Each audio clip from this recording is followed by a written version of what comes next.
How we doing, guys? Myself, Chris Predit OBE, hitting you with a quick one. Real talk, true season. Don't worry, I'll wait. And I'm waiting for everyone to look at me and be like, what are you waiting for, Chris? I'm waiting for the government. I'm waiting for Boris. I'm waiting for Sadiq Khan and any other mayor from Birmingham, Manchester, and all these big cities that sit there and say that we are trying to reduce knife crime, build back better. Like you're talking about getting a new commissioner for the Metropolitan Police. We need more than the Metropolitan Police. We need more than a new commissioner. What we need is to have an understanding on the reasons why our young people are being stabbed every single day on our streets, running around with knives like it's nothing. And no one's waving a flag like to say we haven't got a problem. We're talking about war. We're talking about Ukraine. We're talking about helping the Ukrainians come over and all the rest of it. We're cutting back hours for students and in the sense of going into schools and all the rest of it. And we've got young people running around with knives, which they need to be in school, which they need to be educated. Laws need to be changed in the sense of the educational system, but at the same time, laws for having parents being able to control their children, if they're allowed to discipline their children, if they're allowed to do certain things to make sure that that child is safe. So as soon as that child runs around on the street and stabs someone now, yes, I will sit there and be like, where's the parents? Where's the parents? Because that child lives with them. But if the government are going to keep sitting there pointing fingers, knowing that the Metropolitan Police Service is racist, corrupt, deceitful, how are we getting anything solved? How are we feeling safe out on the streets? We've got to police our own community, and then now we've got young people running around, beating each other up outside schools. We've got young kids running around, stabbing each other at the ages of 13, 14, 15. Yes, we hear about it. Oh, it used to happen back in our days. Yes, we understand that there was one or two murders. Hear what I'm saying? One or two on the streets where you heard about it and you're like, raw, my man got licked over. It wasn't every day.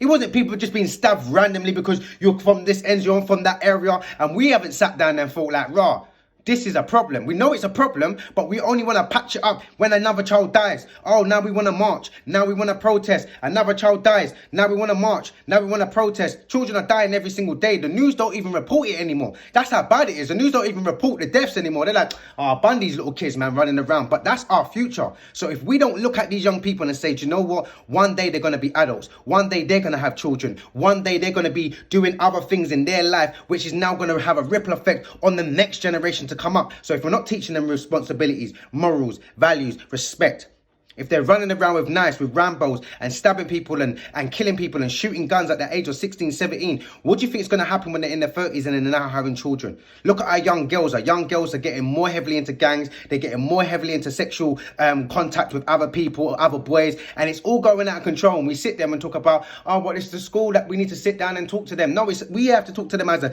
society. We have to talk to them as our children. We have to talk to them inside schools. And this is the reasons why I come on there to give us the facts and the reality. I know some people don't like it. Oh, he's always shouting. Oh, he's always cool. But if I came on here nicely and, hey guys, are you okay? You're not listening. But this is the reality. This here is the reality. Kids running around your area, around your community with knives. You just haven't, it hasn't just knocked on your door yet. You just haven't seen it in your presence to a point where you feel violated or your child's been stabbed. Because I guarantee you, when your child's being stabbed, go back onto my videos and you'll be like, you know what, real talk, what Chris is saying. No one doesn't care until it's knocking on your door. No one doesn't care because they don't feel like it's a problem to them. But it will be. So we can sit here and watch it. We can sit here and have an understanding. 9 times out of 10, when you see all these blog pages and everything, all you do is see it.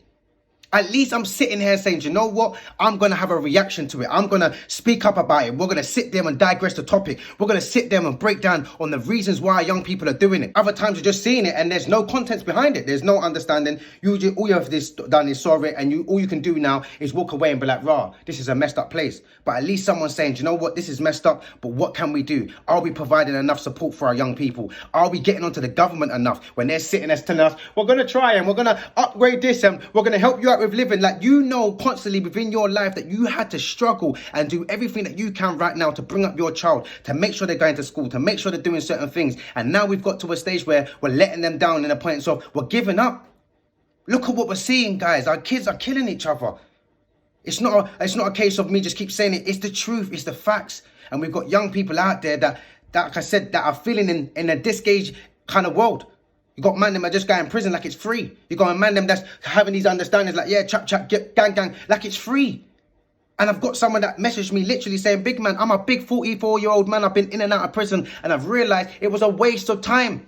I don't need to go to prison to know it's a waste of time for me. Don't get me wrong. I'm not saying that people haven't been put in certain situations on the reasons why man them do certain things on the roads. I get it. But once again, you go and do that, you go and do that, you go and do that, and you go and do that, and then you what? You come out when you're 41 talking about, I haven't got a career, I haven't got a job, I don't see my kids, I haven't got good relationships with people, I'm shut down from the society, I don't know what to do, and then you end up doing the same thing that you normally do. Of course that is. It's a repeat cycle, and they love the repeat cycle because they love the fact that all the prisons are full because they can make money off of it.